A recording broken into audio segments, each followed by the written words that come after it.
Hello all, welcome to Random Art with Karen. I'm in my Spiral Bible. If you're not familiar with this, I will link my video where I did a flip through on this. So I decided to start some verse mapping. So let me get this opened up to one of the verses that I did. So John 14, I did 16 and 26 because the word I was looking at was comforter. So I go to Bible Gateway, and I'll put that link below for you too, and type in what verse. So we'll go with John 14:16.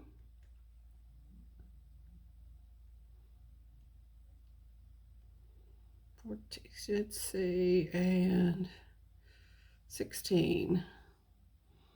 Okay, and then do the search. So here's John 14:6. Notice it says the New International Version. And I will ask the Father, and he will give you another advocate to help you and be with you forever. So you notice here, New International Version, I can do the arrow down and look at all of the options I have here to choose the different translations.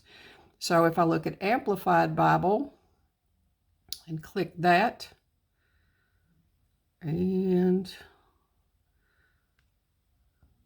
I don't know why it's not moving for me.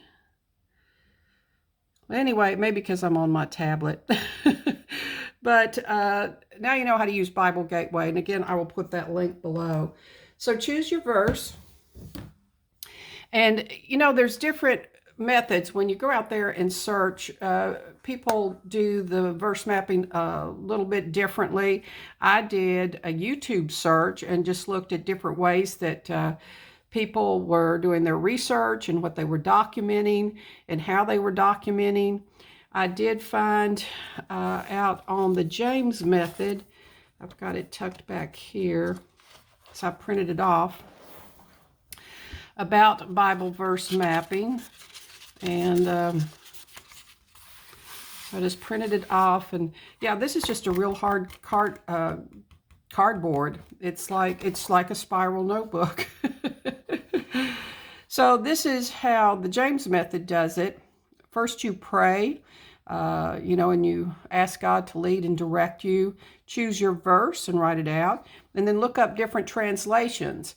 Now it suggests, write out about 2 or 3 alternative translations. That's up to you. They use Bible Hub. I showed you Bible Gateway. Context, the historical context. On that one, you can just type in your verse, like ours is John, already forgotten. Let me get back to it here. And John 14:16, I just typed it in and put context in it. And it came up with Jesus refers to this as the Spirit of truth and promises that the Spirit will arrive to help the disciples carry on after Jesus has ascended to heaven. So I am in the American Standard Version. What I chose to write down was the translation of Comforter using the Amplified Bible. And here it even talks about the different synonyms of the word comforter: advocate, intercessor, counselor, strengthener, standby, to be with you forever. Because that's another thing you look up. You choose a word, and then you look up the different words that are synonyms or like it. The other thing I did that was suggested, so let me go through the steps here. So that's the historical context. The keyword study. So highlight that study. What words, you choose, completely up to you. Then it says, do the words need clarification? You could use Bible Lexicon, Bible Dictionary, or concordance. Also find the origin. Look it up. What is it in Greek and Hebrew? And then the definition. Cross references. Are there other scripture where the Bible talks about that word? So as far as comforter, using that exact word, there were these 2 verses and these 2 verses that used the translation, used the word comforter. view of God, view of man and self, reflection and application. And it said, let's start and end with prayer. So again, I'll put the link to the James method for you so you can look at that.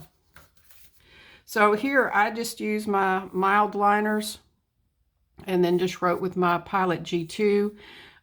Used some washi tape here.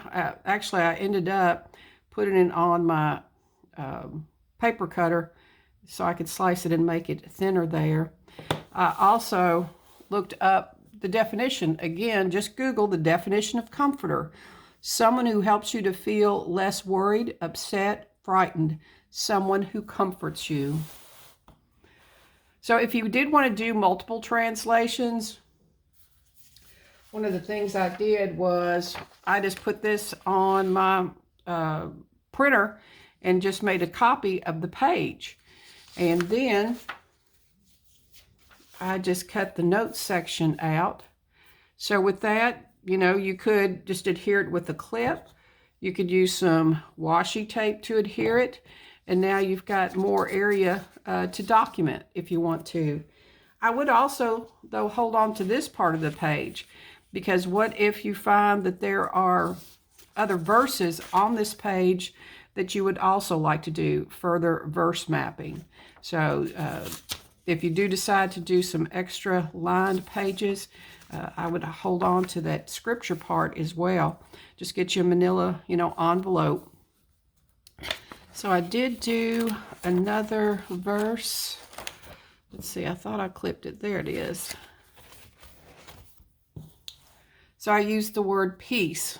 This was a Pilot G2. My husband gave me a set of Pilot G2 pens in different colors. And then I also had a little stencil thing, and that's how I did this, is with a stencil. This was a printable, the word peace. I wish I could write like that. But again, I underlined my verse, and I chose to focus on the word peace. And I put my definition here. I used the Amplified Bible translation and wrote it here. I looked at the Hebrew word for peace.